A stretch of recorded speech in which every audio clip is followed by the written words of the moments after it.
What's up, people? I'm Shaggy, the Opinionated Hippie, continuing my deep dive into covers albums, tribute albums. I don't like them, so I'm trying to find the good ones because I'm sure there are some good ones out there. Today I have two to talk about because they're both underwhelming and they both cover the same artist, Creedence Clearwater Revival. I'm going to talk about these two, review them, not play music from them, and then rank them among the other 34 that I've already done. The way I'm going to rank them is I actually have somewhat of a system for this. Every song gets either 1 point or 0 points. 1 point if it doesn't want to make me go listen to the original, if I like it, if I'm getting something out of it, if it in any way offers anything that may be playlist worthy. 0 points because I'm really hard on cover songs, and apart from them being played live or maybe one or two an album, I just don't think we live in a day and age where cover albums are needed anymore. I understand the necessity of them in like the 70s and 80s when the internet wasn't at your access, or the 90s even, or the early 2000s. But these days and age, I think cover albums for the most part are harder to make interesting, at least for me. So, two albums today. We're going to start off with the one that I will admit I think is the more interesting of the two. A 1974 album by a band called Ajax, a tribute to Creedence Clearwater Revival. 12 songs, kind of sounds like a garage band. Some of these sound like they might be demos. It literally is 12 Creedence Clearwater Revival. It sounds like a bar band who covers Creedence, and somebody said, hey, I have a studio. Do you want to put these to tape? Let's go record them. And they did. They're not doing much with the songs. It's a pretty straightforward, you know what song it is almost immediately as soon as they start playing it. The instrumentation is slightly different for this band, but for the most part, it's a pretty bare bones covers of 12 Creedence songs with one big difference. The guy's voice is a little odd. Not like Hall of Fame, what in the world why is this guy even fronting a band? He can sing. There's talent there. But when you're listening to Down on the Corner and you're like, all right, pretty straight, opening song, by the way, pretty straightforward, kind of a bare mix, kind of bare bones, a little bit stark, but very normal as far as the Down on the Corner comes. And you're like, all right, that sounds like Creedence. We'll see. And then, whoa, you're like, what? Wait, what? I don't know. I don't even know how to describe this guy's voice. It's a little bit odd. It's a little bit country. It's a lot thinner than Fogerty's. It's just song after song after song. I'm like, all right, they're nailing it musically, not really doing anything interesting. Oh my goodness, those vocals. Again, he's not bad. It's just in these songs, it jarred me many, many times. The one thing I will say about these, even with the vocals, these songs seem lived. Like, it really does sound like this band knows these songs. Like, they didn't just go into the studio and randomly say, hey, let's cover a bunch of Creedence. I would imagine they dropped a lot of Creedence live and they were comfortable with these songs and they just went in the studio and did essentially a live set. Kind of what it feels like. Some of these sound like demos, like I said. But yeah. And his voice, the voice is really like, we're kind of just all over the place in a maybe an interesting way, but I'm not really sure. It had scratched my head a couple times. What do we get? We get Down on the Corner, just a starker, barer mix, and then those vocals come in. You're like, oh, this ain't Creedence. Green River, the drums seem a little behind the beat on this, which the drums just bother me on this one. I love Green River. I love the album, of the song.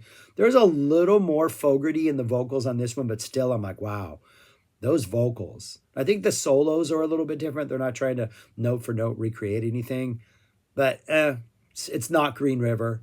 It is, but it's not. Up Around the Bend, yeah, like an electric band arrangement. Long as I Can See the Light.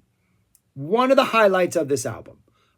This vibe, this song, probably the deepest cut on any one of these two albums, As Long As I Can See the Light. We're essentially getting two albums of greatest hits.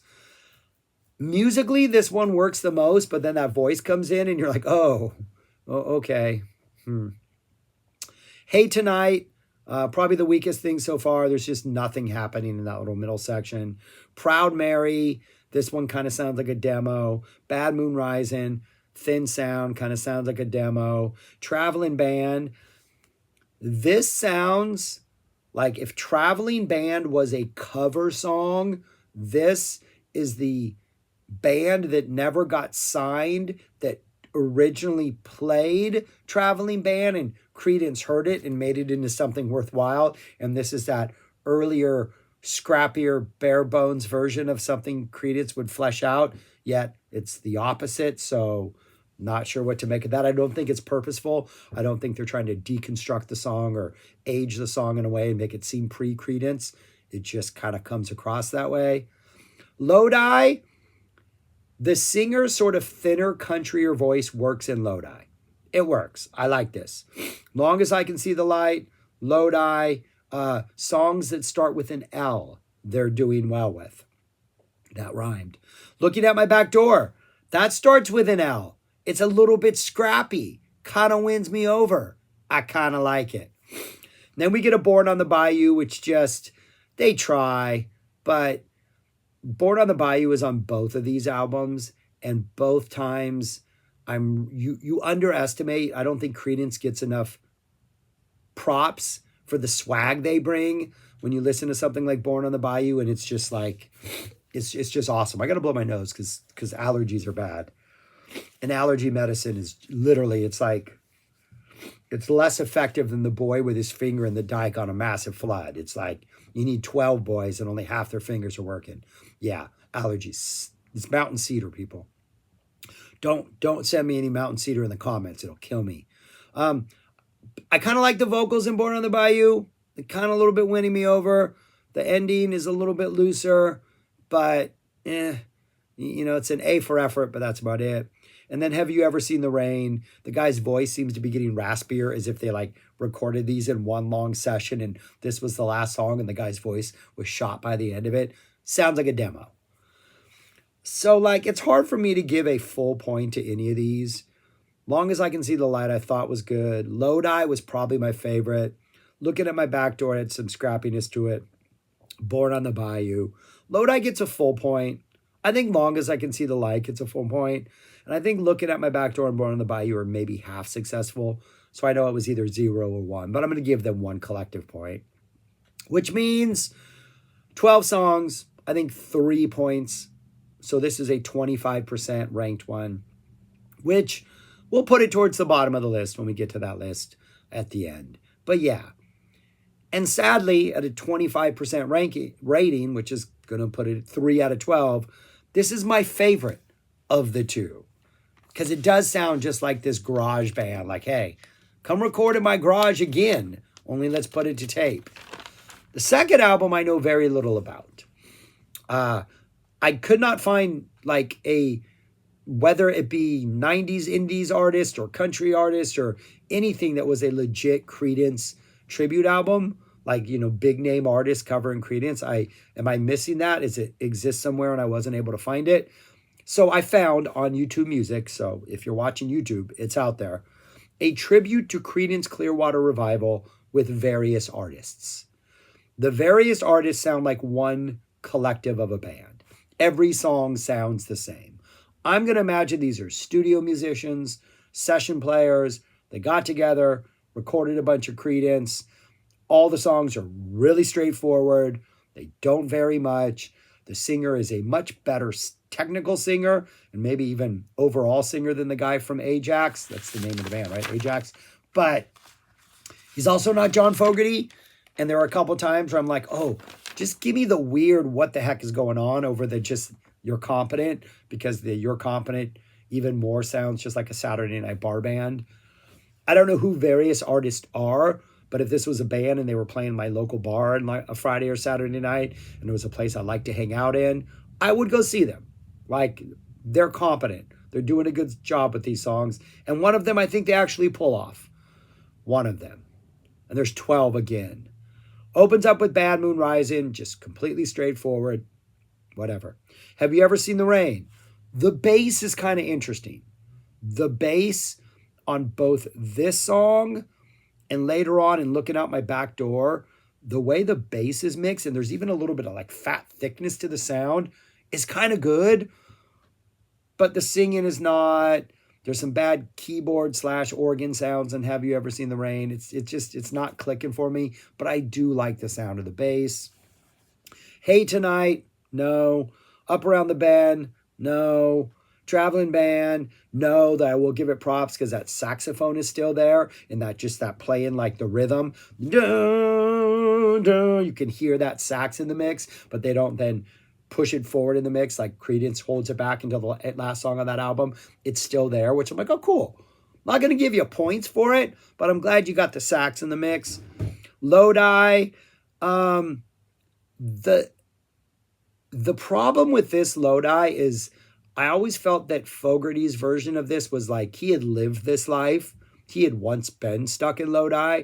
Maybe he was playing a gig. Maybe Creedence was playing a gig. Who knows? Lodi is like the middle of nowhere in Eastern California, like the eastern central part of California. Back in the day, it was even more in the middle of nowhere. I got stuck there in the middle of the night in like 91 or 90 after a Dead show. It was 91. We just kind of ended up at like some 24-hour cafe. The car was having issues. We were there for longer than we wanted to be. And even then in the 80s, it felt stuck in old Lodi again. And the singer he's singing a song he hasn't lived. And I think it's evident in Lodi. Midnight Special, this is one of those where you're like, Creedence has more swag than people give it credit for. And they do a pretty good job of just playing Midnight Special. It's a great song, but that whatever it is that Creedence brings, a little bit of slight nastiness, that little bit of edginess, that little bit of like, there's more under this hood than you think there is, people. That's not coming through on the Midnight Special. Born on the Bayou is the one that kind of works. The intro doesn't. They can't get that. They can't nail whatever it is, that bayou feel. The thickness of the bayou is missing from this. But I do think it's the loosest thing. It's kind of free. You can kind of feel the band, just like if you were going to see them live, this would probably be a highlight of the set. You can feel them kind of warming up to this, but then they kind of cut it short and they don't really indulge in that. And maybe they don't ever do that. But I thought it was the most interesting thing on here. Proud Mary, no. Susie Q possibly could have benefited in the same way that Born on the Bayou did, and the band feels a little bit looser. But they do feel a little bit looser, but the guitar player ain't quite bringing the same thing that Fogerty's bringing, so it's almost working against them because they can't duplicate kind of the vibe they did on Born on the Bayou. I almost think if Susie Q had been earlier and you just got this kind of straight guitar shot out of the way, and then Born on the Bayou drops later, bless me. Thank you, you're welcome. And then it might have worked better. But coming after Born on the Bayou, when you can feel this band loosening up a little and doing some stuff, you're like, okay, this didn't quite deliver. Looking Out My Back Door, way too similar, though I do like the bass on this. And then Green River, which is just missing that touch of nasty that they can bring every so often that I think Green River delivers. So I wrote just why on this, like just why. Like I just don't know why this was released or done. It's essentially a greatest hits. I think every single one of these you would find on a greatest hits. There's no deep cuts. Maybe Midnight Special is considered a deep cut. I don't know, but it's not because it's on greatest hits. So I just don't know why you would seek this out. But I like the Born on the Bayou. I'm going to give it a 1 out of 12, which is an 8%. Which means if I were to rank these two albums based on the percentages, they're both going to be at the bottom of the list. Out of the 36 I've done, the Various Artists ones is way down second to last at 35. And the one from Ajax is at least up at 30. Now, that fared a little bit better. But yeah. Does somebody know of a really good Creedence cover album out there that I can hear people interpreting Creedence? Part of the problem with both of these bands is they just kept it simple. They're like, they already created perfection. Why mess with it? Which begs the question, yeah, why mess with it? Like you didn't mess with it, so why even bother? You literally just picked it up and put it somewhere else on a different piece of vinyl. So yeah, they're interesting. Interesting choices. I don't know anything about Ajax. I tried to look into this band. Albums from 74. If you know something about Ajax that I couldn't find out, if you know anything about this very artist album, I'd love to hear it in the comments. If you know of a Creedence covers album that's worth checking out, please let me know. But yeah, that's all I got for now. That's what I think of those albums. I'm going to do more later because I'm trying to find the best ones. If you know of a covers album that I have not done, let me know. All right. Yeah, that's it. All right. Thanks for watching. Peace. Talk to you later.